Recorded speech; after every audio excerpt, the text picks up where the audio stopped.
Muskrat trapping is a tradition here on Delmarva, but if you're not from this area, you may not know much about it. Well, Sean Stryker sure didn't, but in today's Day in the Life, he learns all about rattin.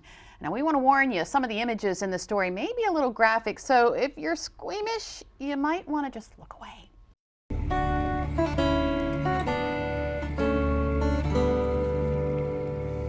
It's not often that I go on a story and I don't know what to expect. When I was told I'd be going muskratting, well, that was one of those rare occasions. They call me Joe. Yeah, Joe. And then your last name, sir? Lappin.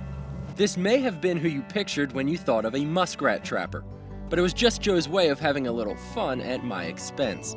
Remove the fake teeth, wig, and reading glasses, and you have a veteran waterman with 30 years experience. He does it all from commercial crabbing to fishing. But when we paid him a visit, it was muskrat season. Muskrats are basically just a rodent that lives in the marsh. They're a small furry animal, and you know they have a pretty large economic value to us here on the shore. A muskrat's fur is used to make coats and hats. Their meat has become a staple in many diets along the eastern shore. Joe says he first started trapping these furry critters when he was just 14 because, well, that's just what you did growing up around the Nanticoke River. Friends, neighbors, family, you know, whoever had a piece of marsh, you were either trapping with or on at the time. Grandfather had a lot of friends that trapped, he trapped. Joe uses these spring-loaded traps to catch the muskrat. One of the tricks of muskrat trapping is something that we call traditional knowledge, is knowing where the rat is going to be or where it's going at that time, meaning either to or from. And you typically set these in the mud, sticking up like this, and the rat will go through the lead, and it's like a little highway. And he'll go through the lead, he'll hit that trigger, and when he hits that trigger, the trap will close on him, and it's pretty much instant. The traps usually sit overnight before they're checked, which is what we were doing today. Now we would be checking traps on outshoots of the Nanticoke River that Joe set the day prior. Warning, this may not be for the faint of heart. When two guys work together, typically the guy in the bow of the boat, he'll be the trapper, he'll be the trap puller. On a typical day, Joe can clear upwards of 200 traps on his own. With me slowing him down, we were looking to clear about 10. There's one on there. What do I do? Bring it over here, I'll help you. But it didn't take long for me to get the hang of it. There you go. An eastern shore rat. How do I take it out? Squeeze it. Let's see how strong you are. Squeeze that down. Don't let go. And then squeeze these forward. Come on. I'm trying. Come on. There you go. Now along the eastern shore, you'll typically find either black or brown rats. While the black fur used to bring in more money, the practice of coloring and dyeing the fur has made them all equal. These two rats here are large rats, so they're the top dollar.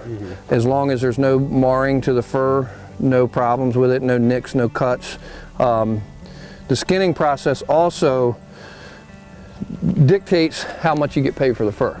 If you're a good skinner and you don't have any nicks or marks in it, then it's actually, it increases the value of the fur. So this is a good rat. That's a good rat. That's a good rat right there.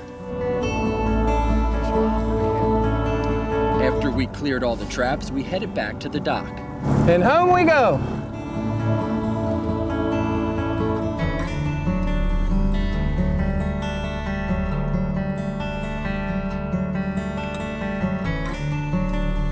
So we got the rats. Now what do we do with them? It's time to skin and make them ready for the pot. And while I got a lesson in this, we decided not to show it. And this is the wet version, and this is the dry version, nice and fluffy. I didn't realize how soft the fur was. With that, my first rattin experience was in the books. A hard day's work that for Joe is well worth it.